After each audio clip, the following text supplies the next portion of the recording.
video, I will be discussing my Level 4 experience on the early years course. I will be reflecting on my experience and discussing key aspects such as how gender is significant to my Level 4 experience.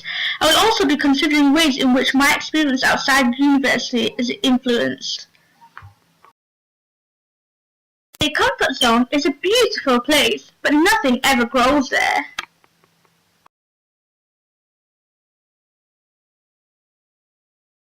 Silver documented in the effective provision of preschool education project that earlier settings are run by critically reflective, well-qualified staff were more effectively run, more reflective and more open to change.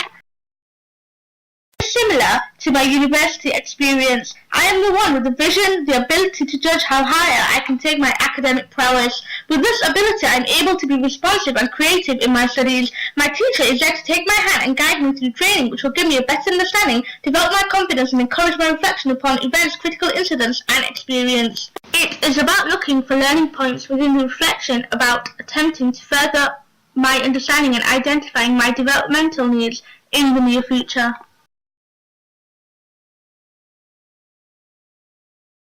What is the definition of reflection? This definition came from Dewey, who discusses reflection in the light of professionalism, which was developed further by Scone into a process called reflective practice. Scone discovered two types of reflection: reflection on action and reflection in action. I study at Manchester Metropolitan University, and in my seminar there's predominantly only boys who study there. Issues related to gender continue to be a major challenge for educators in the 21st century.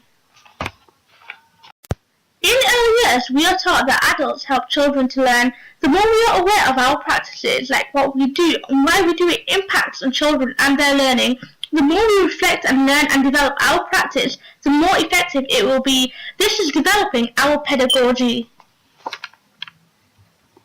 To assist yourself in university, it is very important to gain experience from outside of the university.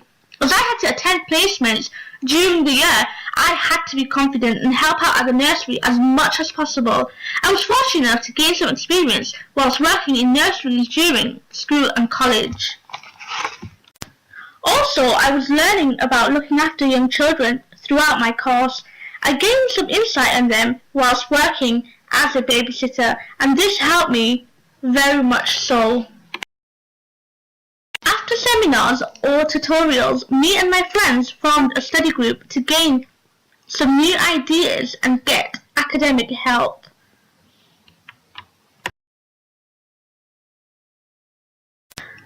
A lot of the information I was learning in the seminar was quite familiar, so much of the learning became repetitive.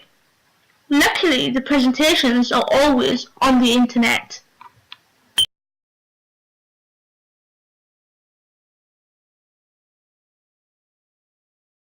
Your student union provider will be able to give you advice on local groups who need volunteers.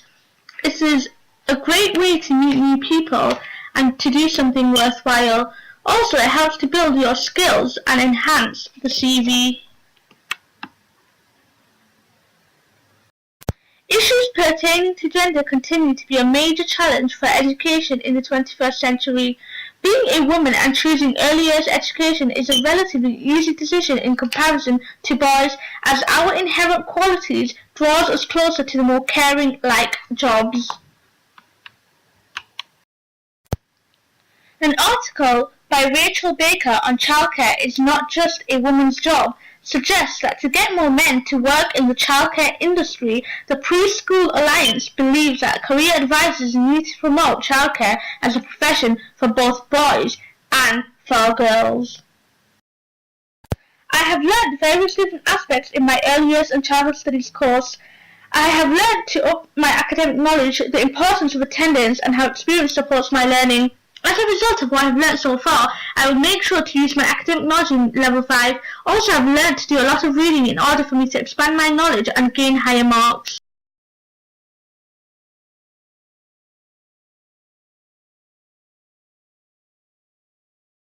Created using Powtoon.